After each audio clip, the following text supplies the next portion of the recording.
Assalamualaikum warahmatullahi wabarakatuh. Nama saya Rizky Fitri Ramadhani, NIM 18142113 dari Perbankan Syariah CS semester 6. Di sini saya akan menjelaskan jurnal yang berjudul Analisis Pembiayaan Murabahah dengan konsep wakalah pada sektor perbankan syariah. Murabahah adalah akad jual beli pada harga asal dengan penambahan keuntungan yang telah ditetapkan atau yang telah disepakati sebelumnya. Dalam murabahah ini, penjual harus menentukan tingkat keuntungan sebagai tambahannya atau markup atau yang biasa kita kenal dengan margin.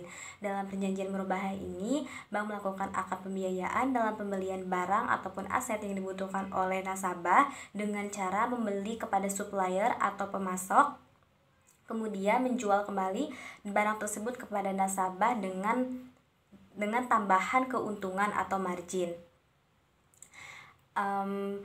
Rumusan masalah dari penelitian ini adalah bagaimana murabahah dengan konsep wakalah ini diterapkan di bank syariah yang tidak bertentangan dengan prinsip syariah atau hukum fikih. Adapun jenis penelitian ini menggunakan penelitian yuridis normatif yang menggunakan metode pendekatan perundang-undangan. Kemudian metode penelitian ini juga menggunakan metode deskriptif. Hasil penelitian dari jurnal ini yaitu bahwa pembiayaan murabahah dengan akad wakalah ini diperbolehkan di dalam prinsip syariah ataupun di dalam hukum fikih. Akan tetapi agar tidak menyimpang dari prinsip syariah, maka akad murabahah dengan akad wakalah ini dia tidak boleh terjadi secara bersama-sama.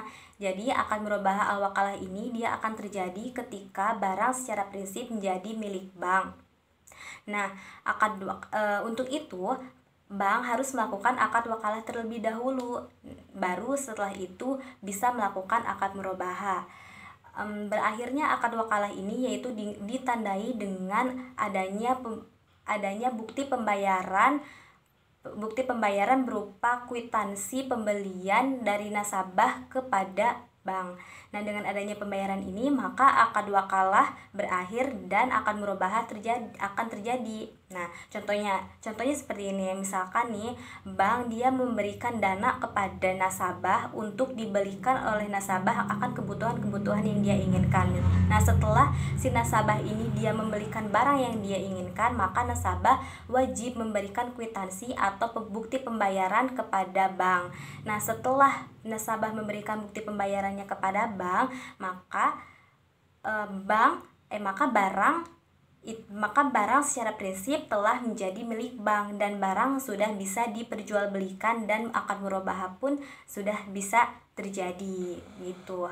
Nah, adapun hukum yang menjelaskan tentang akad murabahah bil wakalah ini yaitu ada dalam dalil Syafi'i dalam kitabnya yaitu apabila datang seorang laki-laki pada kalian memperlihatkan dagangannya kemudian berkata, belilah barang ini dan berikan aku keuntungan sebesar ini. Nah, berdasarkan dalil ini maka pembiayaan dengan murabahah bil wakalah ini dia diperbolehkan di dalam prinsip syariah ataupun di dalam hukum fikih. Kemudian ada juga di dalam fatwa DSN MUI nomor 4 DSN MUI 4 2000 yaitu dalam pasal 1 ayat 9 berisi jika bank hendak mewakilkan kepada nasabah untuk membeli barang kepada pihak ketiga maka akad murabahah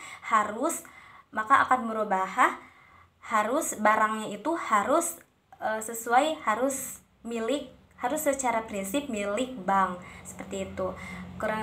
Kurang lebihnya mohon maaf. Wassalamualaikum warahmatullahi wabarakatuh.